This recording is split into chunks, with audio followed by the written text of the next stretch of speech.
네, 여러분 안녕하십니까. 인베 뉴스 파이터 시작하겠습니다. 오늘 함께 하실 네 분 먼저 소개해드리겠습니다. 김복준 한국범죄학연구소 연구위원, 홍순빈 아나운서, 최명기 정신과 전문의, 손수호 변호사.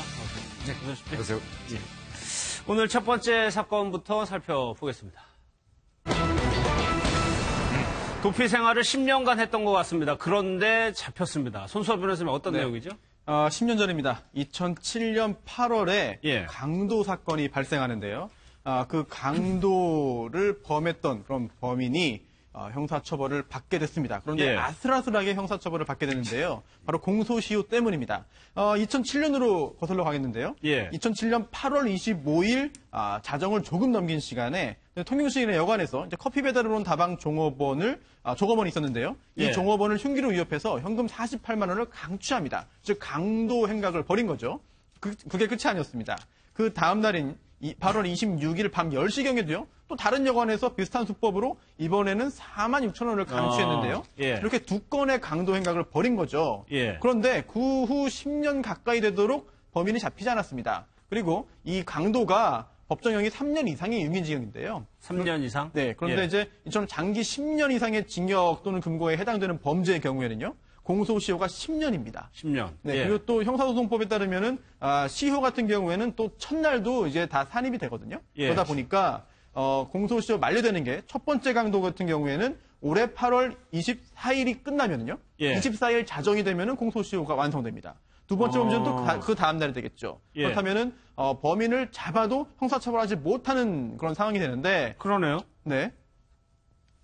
그런데 어떻게 된 거죠? 아주 다행스럽게도 이제 확인이 됐습니다. 다른 네. 범죄를 통해서 이제 검거됐고요. 그 DNA 확인 과정에서 이 사람이 예. 범했구나라는 것을 확인해서 아주 긴박하게 예. 하루를 남겨놓고 두 사건 다 기소 처리됐습니다. 이 사건은 날짜가 굉장히 중요한데 2007년 8월 25일 날 이제 처음으로 범죄가 있었고 검거가 된 것이 2017년 8월 24일입니다. 그러니까 공소시효 8시간 남기고 검거가 된 건데 글쎄요.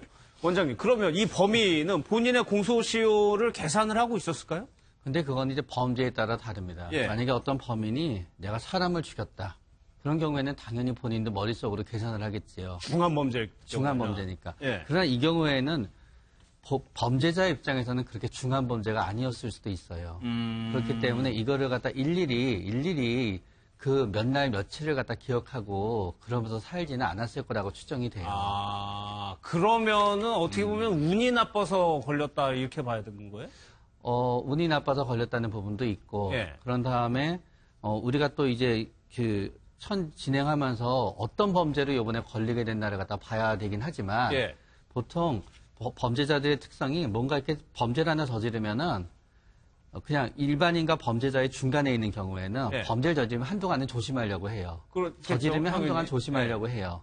그러다가 보니까 아마 요 사이에도 중간에 잔잔한 사건들은 있었을 거예요. 그런데 아마 잔잔한 사건들이 있었을 때 이제 여죄를 갖다 밝히지 않기 위해서 예. 뭔가 본인이 뭐 합의를 하든 뭐를 하든 뭔가 이제 대책이 있었겠지요. 예. 그렇지 이 10년 동안 이 사람이 우리가 영화에서 나오듯이 요 작은 범죄를 갖다 감추기 위해서 아주 완벽한 생활을 하진 않았을 거라고 저는 추정이 돼요. 알겠습니다. 어쨌거나 어떻게 극적이라고도 할 수가 있는데 이 검거 스토리를요, 해당 경찰에게 좀 얘기를 들어봤습니다. 그러니까 2007년도 이제 8월경에 그 사건이 발생 즉시 그 피해자들이 신고를 했고요. 피해자 신고를 받아서 사건 현장에 즉시 출동한 경찰관들이 그 여관방에 있던 뭐 담배꽁초, 컵, 칫솔 이런 것을 수거를 해놓았습니다. 수거를 해서 저희가 그 당시에 DNA 이제 검출을 하고요. 데이터베이스에 일치하는 DNA 유전자형이 있는지 확인을 하는데요. 그 당시까지는 이 피의자가 DNA가 검출된 사실이 없어서 일치하는 범죄자를 찾지를 못했습니다. 그래서 경찰 미제 사건으로 보관 중인 사건이었고요. 올해 2월에 이제 확정된 특수 상해 사건에서 다시 DNA를 검출을 하게 됩니다.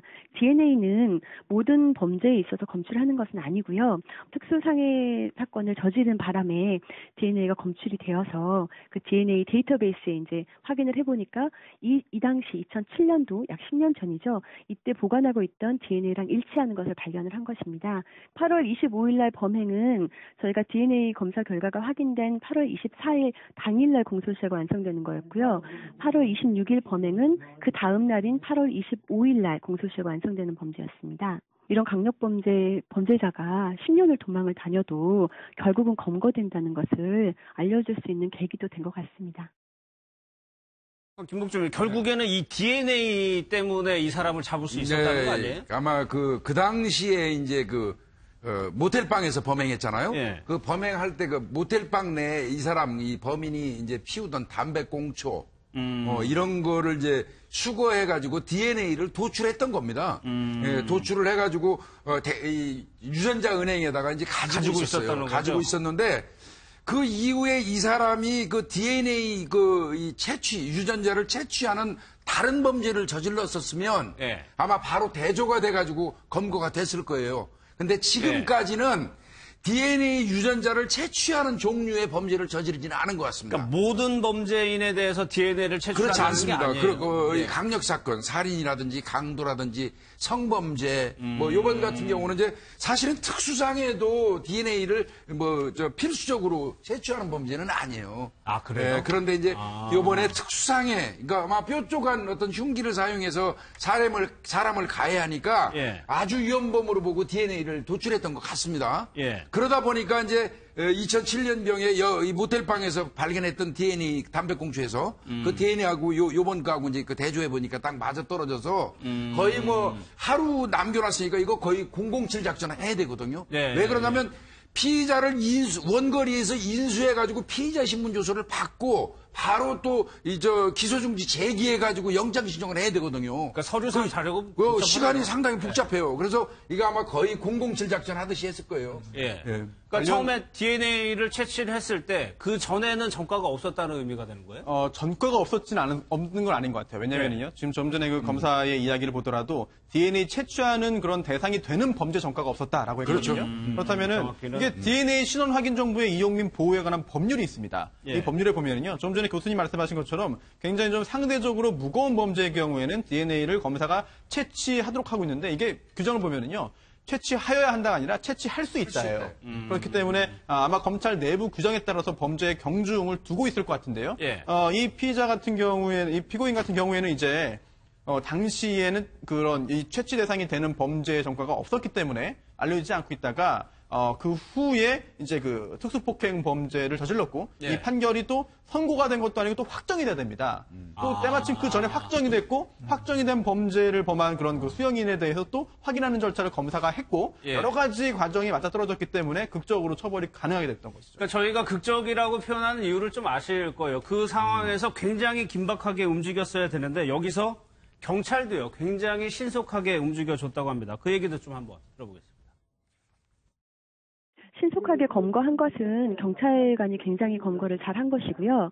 저희가 이제 3시 반에 그 DNA 결과를 확인하고 통영경찰서를 통해서 화성경찰서에 이제 공조 요청을 해서 제가 신속하게 출동을 해서 체포하게 되었던 것입니다. 당시에 피의자가 화성 부근에서 이제 근무를 하고 있었거든요. 그래서 저희 통영하고는 워낙 거리적인 간격이 있기 때문에 저희가 화성경찰서에 공조사를 요청을 해서 화성경찰서에서 출동을 해서 긴급 체포를 했습니다. 통영경찰서에서 호송팀이 출발을 해가지고 경찰관들께서 호송을 해주셨고요. 그러니까 얘기를 들어보니까 통영경찰서에서 화성경찰서로 이첩을 하고 거기서 또 협조를 해줬네요. 이렇게 된 겁니다. 통영지검에서 이 사실을 인지했잖아요. 예. 통영지검 검사가 통영경찰서로 협조 요청을 한 거예요. 그러니까 통영경찰서에서 화성경찰서로 또 이제 연락을 한 겁니다. 네. 근데 이 이제 피의자가 그 거주지가 화성에 있으니까요, 직장이. 그러니까 이제 그쪽으로 가서 잡아와야 되는데 시간이 없으니까 통영지검에서 통영경찰서로, 통영경찰서에서 화성경찰서로, 화성경찰서에서 검거해가지고 그 사이에 검거하는 사이에 통영에서 올라오고 있었겠죠. 화성으로. 그래서 바로 신병 인계하고 신속히 내려가가지고 검찰에다가 인계한 거죠. 예. 검찰에 인계하고 검사가 바로 피의자 신문조서 받고 기소중지 제기해가지고 영장 신청한 거죠.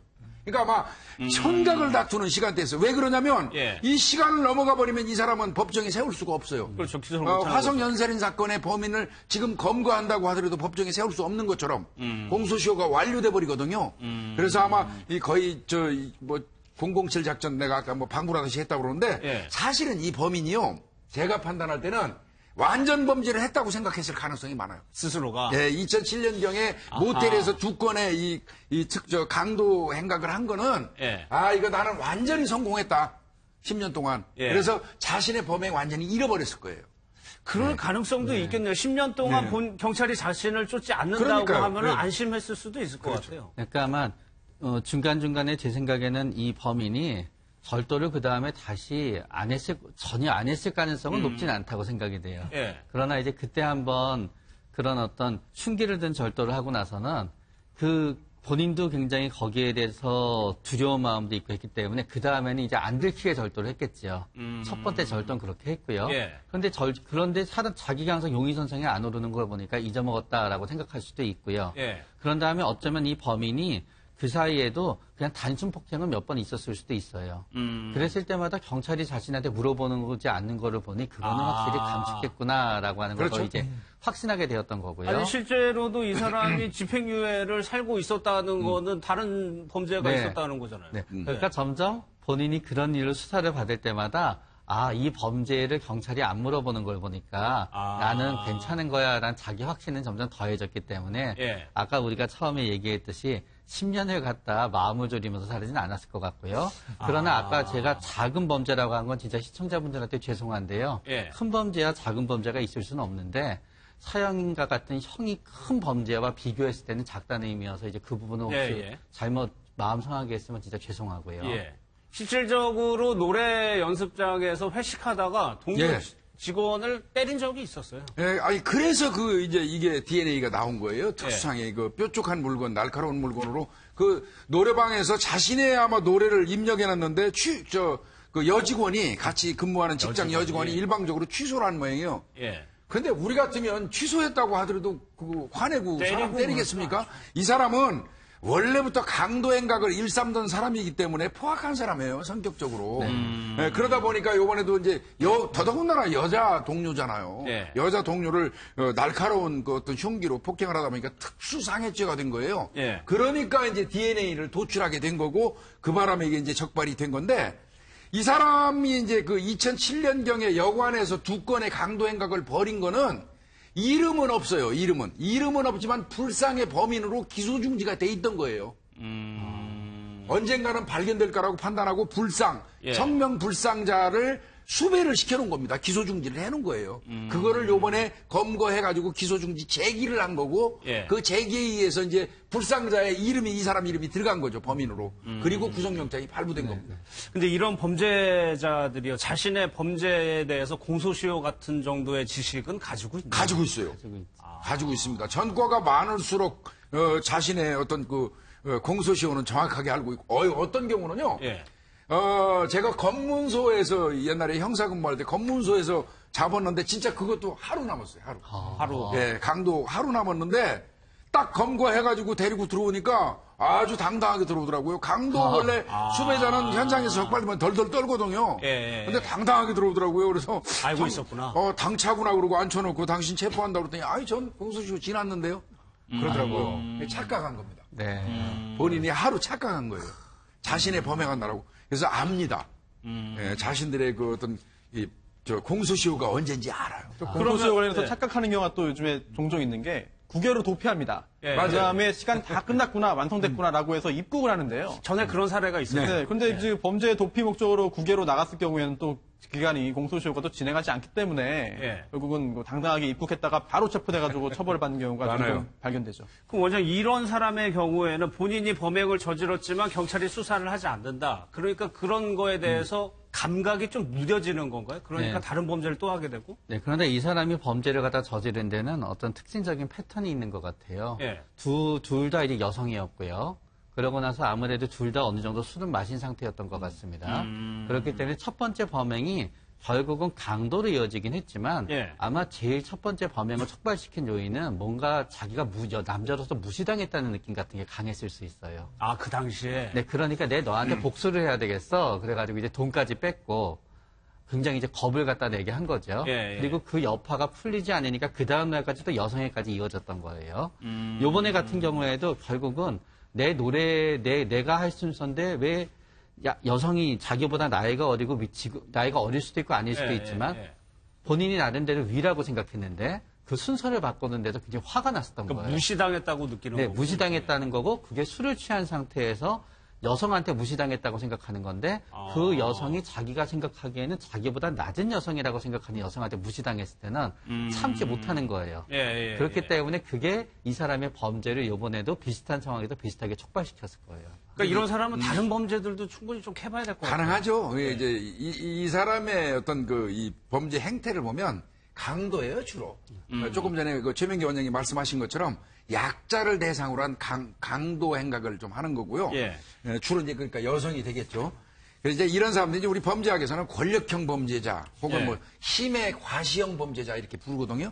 예. 그래서 이제 어떻게 보면 힘을 과시해가지고 나보다 약자를 제압하고 예. 그 사람을 대상으로 해서 범행하는 거를 즐거움으로 하는 희열감을 느끼는 그런 범죄자들의 양태라고 하는데요. 예. 이 사람 아마 제가 볼 때는 남자한테 대상으로 해서 강한 남자를 대상으로 해갖고 금품을 뭐 강취한다거나 이런 행각은 못하는 그런 범죄자를 보여요. 앞서 서주영 검사가 얘기한 것처럼 10년을 도망을 다녀도 결국에는 잡힌다는 교훈을 좀 주는 사건인 것 같습니다.